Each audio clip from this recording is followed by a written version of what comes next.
नमस्कार. मी गुरुवर्य विनोद सुरवडकर, राहणार छत्रपती संभाजीनगर. मला नुकताच एक कॉल आला होता की एक ताई होत्या परभणीच्या, त्यांचा मला एक कॉल आला होता की सतत त्यांच्या घरामध्ये सासू सुनेचा वाद आहे. तर आता त्यात येऊ शकत नाही, पण आपण त्याच्यावर एक उपाय म्हणून एक तोडगा काढलेला आहे.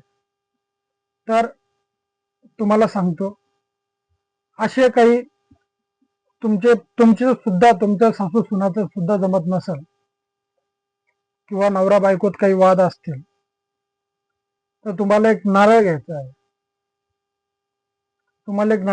आहे.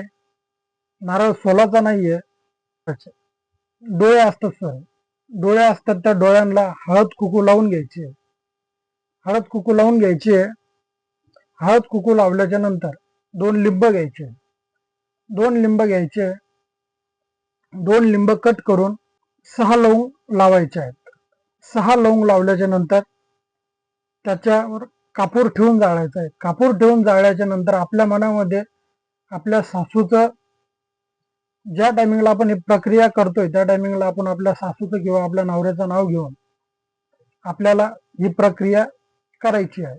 ज्या टायमिंगला तुम्ही कापूर जाळणार आहात त्या टायमिंगला लवंग पूर्ण जाळायला पाहिजे. लवंग पूर्ण जाळल्याच्या नंतर तुम्हाला जो लिंबू राहतो, तो लिंबू तुम्हाला गॅसवर पूर्णपणे जाळायचा आहे.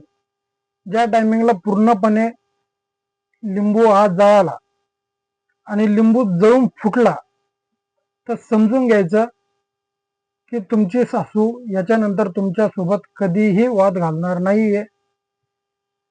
हा एकदम प्रभावशाली तोटका आहे. खूप साऱ्या जणांना फरक पडलेला आहे. तुम्हालाही नक्कीच फरक पडेल.